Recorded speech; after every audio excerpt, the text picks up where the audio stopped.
મિત્રો, અત્યારના આધુનિક સમયમાં માણસ ચિંતાથી અને પૈસાના અભાવથી અથવા તો પૈસા હોય તો ઘરમાં ટકતા નથી. અચાનક ઘરમાં બીમારી આવી, ધંધામાં બરકત ના થવી કે નોકરીમાં પગાર ના વધવો, આવી ઘણી બધી સમસ્યાઓથી ખૂબ પરેશાન થયેલો છે.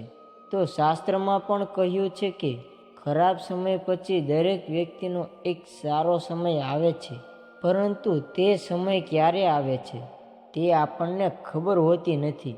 જ્યારે અમુક સંકેતો એવા હોય છે જેનો શાસ્ત્રમાં પણ ઉલ્લેખ કરેલો છે. આજે આપણે એ જ સંકેતો વિશે જાણીશું. જે સંકેતો તમને મળશે તો સમજી લેવું કે હવેથી તમારા જીવનમાં સારા સમયની શરૂઆત થઈ ચૂકી છે. તો મિત્રો, ખાસ દરેક ભાઈઓ તથા બહેનો આ વિડીયોને અંત સુધી નિહાળજો. શુભ સંકેતોની શરૂઆત કરીએ તે પહેલાં કમેન્ટ બોક્સમાં જય માં લક્ષ્મી જરૂરથી લખી નાખજો, જેથી લક્ષ્મી માની કૃપા આપ સૌ પર બની રહે. તો સારો સમય આવવા પહેલાં જોવા મળે છે આ શુભ સંકેતો. નંબર 1. પૂજા દરમિયાન જો ભગવાનની મૂર્તિ પર મૂકેલું ફૂલ કે પાન તમારી સામે પડે તો તેનો અર્થ એ છે કે ભગવાન તમારાથી પ્રસન્ન છે અને તમારી મનોકામના જલ્દી પૂરી થશે. નંબર 2. ગૌ માતાનું આગમન જો તમારા ઘરમાં ગૌ માતા દરરોજ આવી રહ્યા છે અને તમારી પાસે ભોજન માટે રણકાર કરી રહ્યા છે તો આ ખૂબ જ શુભ સંકેત છે. નંબર 3. સપનામાં મંત્રો સંભળાવવા અથવા જો તમારા સપનામાં મંત્રો સંભળાવો છો, જેમ કે રામ, તો આ ખૂબ જ શુભ સંકેત માનવામાં આવે છે. જો ઓમ મંત્ર સંભળાય તો તે પણ સકારાત્મક વાત છે. સપનામાં મંત્ર, ઘંટડી કે શંખનો અવાજ સંભળાવવો ખૂબ જ શુભ સંકેત માનવામાં આવે છે. નંબર 4. ઘરમાં બાળક હોવું કહેવાય છે કે બાળકમાં ભગવાનનો વાસ હોય છે. જો નાના બાળકો તમને જોયા પછી અચાનક દાંત કાઢે છે અથવા તો તમને કંઈક સકારાત્મક વાત કહે છે તો તે વાતનો સંકેત છે કે તમારા જીવનમાં સકારાત્મક વસ્તુઓ બનવા જઈ રહી છે. નંબર 5.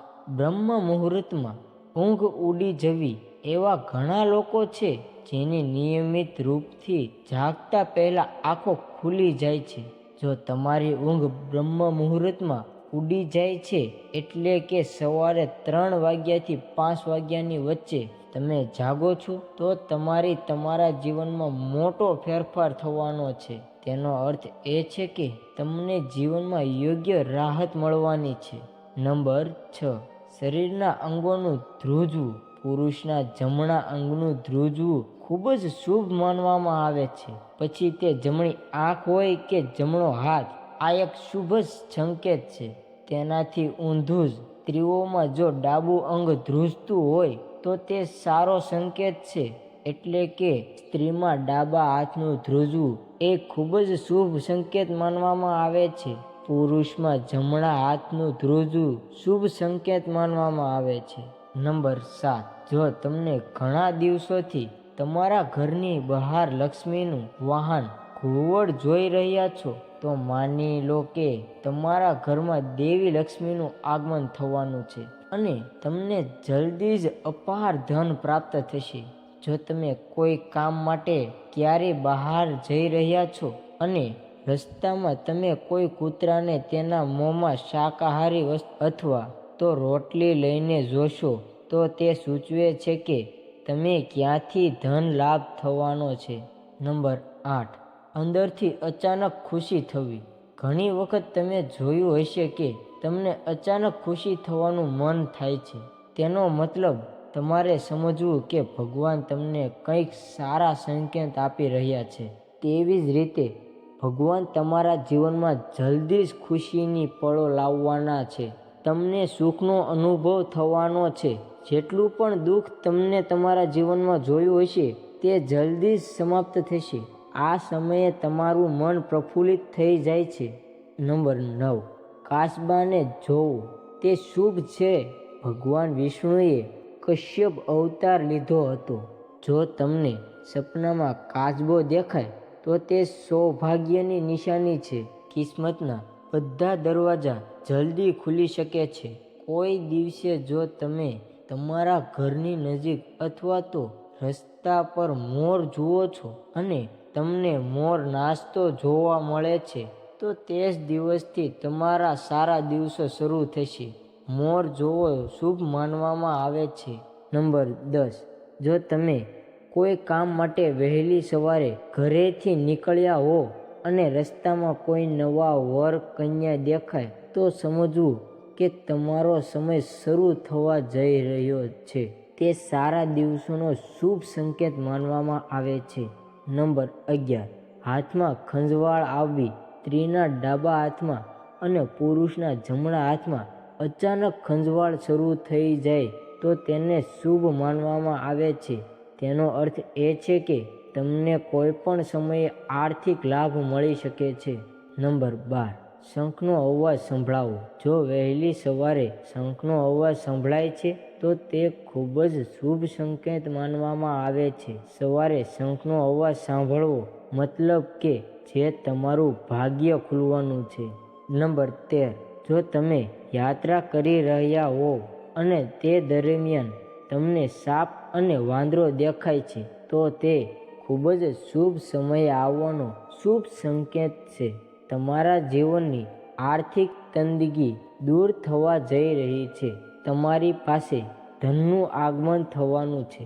જો તમે રાત્રે આકાશમાં તારાઓ ખરતા જુઓ છો તો તરત જ કોઈ ઈચ્છા વ્યક્ત કરો અને 2 માન્યતાઓ અનુસાર તે ઈચ્છાઓ 30 દિવસમાં પૂરી થઈ શકે છે. આ એક ખૂબ જ શુભ સંકેત પણ માનવામાં આવે છે. નંબર 14. સાવરણીને જોવી. સાવરણીને દેવી લક્ષ્મીનું પ્રતીક માનવામાં આવે છે. જો તમે કોઈ કામ માટે બહાર જઈ રહ્યા છો અને કોઈને રસ્તામાં રસ્તો સાફ કરતા જુઓ છો તો સમજવું કે દેવી લક્ષ્મી તમારા પર કૃપા કરી રહ્યા છે. તમારા ઘરની સમસ્યાઓ દૂર થવા જઈ રહી છે અને તમને ધન પ્રતીક પ્રાપ્ત થવાની છે. નંબર 15. જો ઘરમાં અચાનક એક જગ્યાએ 3 ગરોળી દેખાય તો તે ખૂબ જ શુભ માનવામાં આવે છે. આ દેવી લક્ષ્મીના આગમનનો સંકેત છે. એવું પણ કહેવાય છે કે જો ગરોળી એકબીજાનો પીછો કરતી જોવા મળે તો તે ઘરની પ્રગતિનો સંકેત છે. નંબર 16. સમૂહમાં કાળી કીડીઓ જોવી. જો તમને અચાનક તમારા ઘરમાં દરવાજે અથવા તો અન્ય કોઈ જગ્યાએ સમૂહમાં કાળી કીડીઓ દેખાય છે તો તે સ્પષ્ટ સંકેત છે કે દેવી લક્ષ્મીની કૃપા તમારા પર બની રહેવાની છે અને તમારું કોઈ પણ અટકેલું કામ સંપૂર્ણ થવાનું છે. આવી સ્થિતિમાં તે કીડીઓને નમસ્કાર કરો અને તેમને લોટમાં ખાંડ ભેળવીને આપો. નંબર 17. પાણીથી ભરેલું વાસણ જોવું. જો તમે કોઈ મહત્વપૂર્ણ કામ માટે ઘરની બહાર જઈ રહ્યા છો અને કોઈના હાથમાં પાણીથી ભરેલું વાસણ દેખાય તો તે પણ એક શુભ સંકેત છે. નંબર 18. ઘરની છત પર કોયલનો અવાજ એ પણ એક શુભ સંકેત છે. જો આવું થાય તો તમારી સંપત્તિમાં વધારો થઈ શકે છે. જો તમને તમારા સપનામાં અથવા તો રસ્તા પર સોનેરી સાપ દેખાય છે તો તમારા સારા દિવસો શરૂ થવાના છે અને ભાગ્ય મજબૂત થવાની નિશાની માનવામાં આવે છે. જે દિવસે તમે સવાર ઉઠો છો અને સૌથી પહેલાં દહીં કે દૂધ જુઓ છો તો તે એક સૌભાગ્યની નિશાની છે.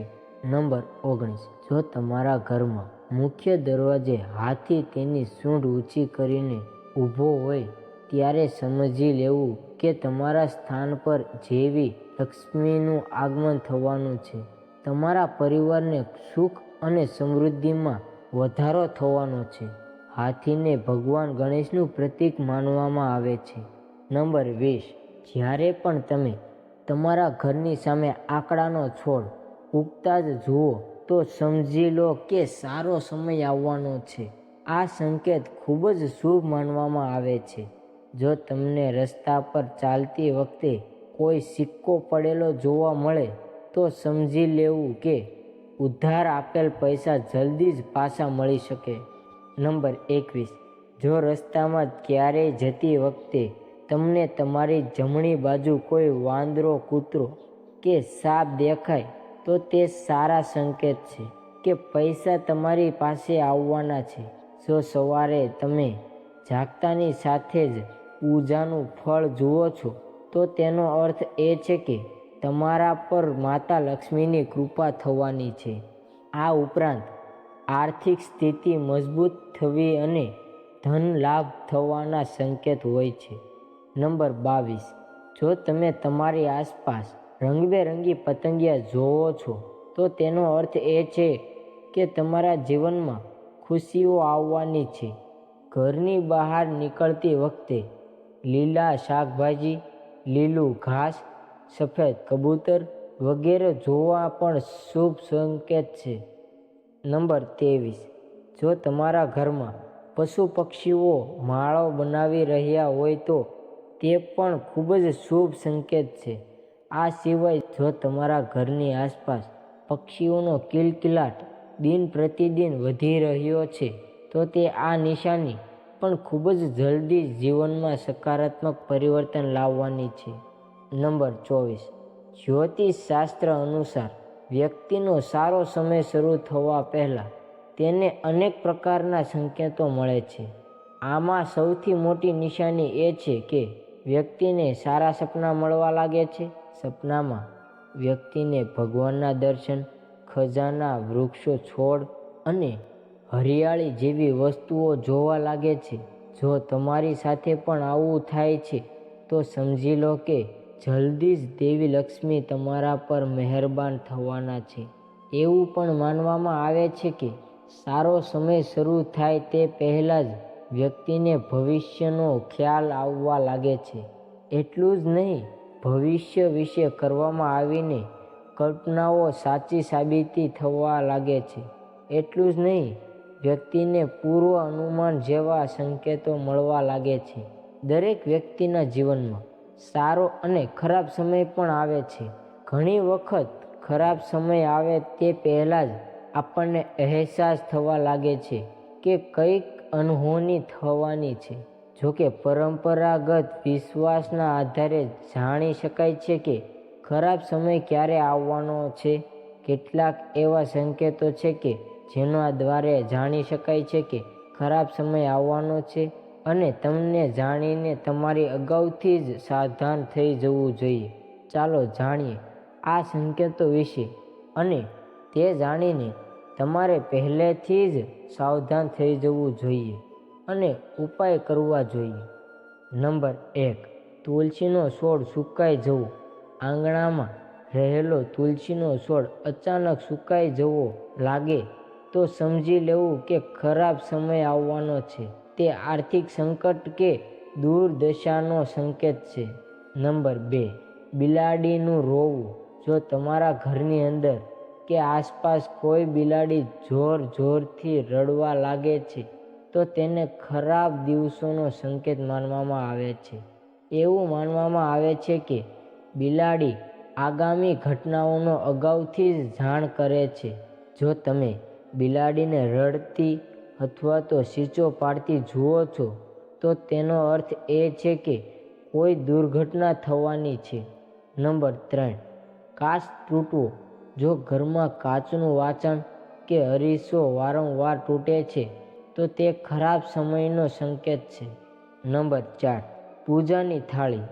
પૂજા કરતી વખતે કે પૂજા કરતા જતી વખતે રસ્તામાં અચાનક પૂજાની થાળી પડી જાય તો એવું માનવામાં આવે છે કે ખરાબ સમય આવવાનો છે. જ્યોતિષશાસ્ત્ર અનુસાર આ સંકેત આવનાર ખરાબ સમયનો સંકેત છે. જો તમારી સાથે આવું થાય છે તો તમારે તરત જ દેવી દેવતાઓ પાસે માફી માંગવી જોઈએ. નંબર 5, હાડકાંનું નીકળવું. ઘરની આસપાસ ખોજતી વખતે હાડકાં મળી આવે તો તે જમીનની અશુભતાની નિશાની છે. નંબર 6, કૂતરાનું રોવું. જો કોઈ ઘરમાં મુખ્ય દરવાજા તરફ મુખ રાખીને કૂતરો રડે છે તો તેનો અર્થ એ છે કે સંબંધિત ઘરમાં કોઈ સમસ્યા ઊભી થવાની છે અથવા તો કોઈના મૃત્યુનો સંકેત પણ હોઈ શકે છે. નંબર 7, ખોદતી વખતે મરી ગયેલો જીવ જોવા મળે.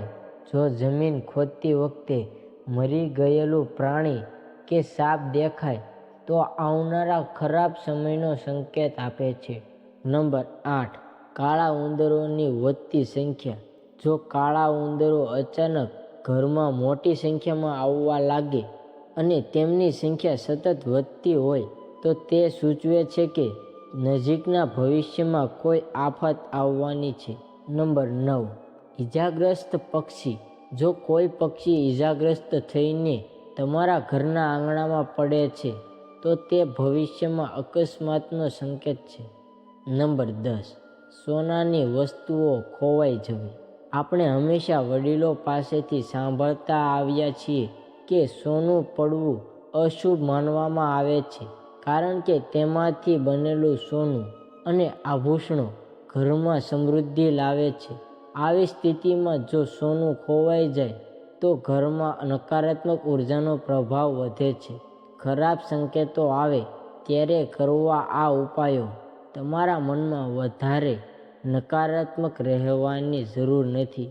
જ્યારે આ સંકેતો દેખાય ત્યારે નારાયણ કવચનો પાઠ કરો અને નિયમિત રીતે ગાયને રોટલી આપવાનું શરૂ કરો. આમ કરવાથી તમને ઘણી હદ સુધી ફાયદો થઈ શકે છે. મિત્રો, જો તમને આ માહિતી અને આ વિડીયો પસંદ આવ્યો હોય તો નીચે આપેલું લાલ કલરનું બટન દબાવીને ચેનલને સબસ્ક્રાઈબ કરવાનું ભૂલશો નહીં, જેથી આવી જ અવનવી માહિતી આપ સૌ સુધી સમયસર પહોંચતી રહે. એકવાર કોમેન્ટ બોક્સમાં જય લક્ષ્મી માતા લખવાનું ભૂલશો નહીં, જેથી આપણા પરિવાર પર મા લક્ષ્મીની કૃપા બની રહે. ખૂબ ખૂબ ધન્યવાદ. જય શ્રી કૃષ્ણ.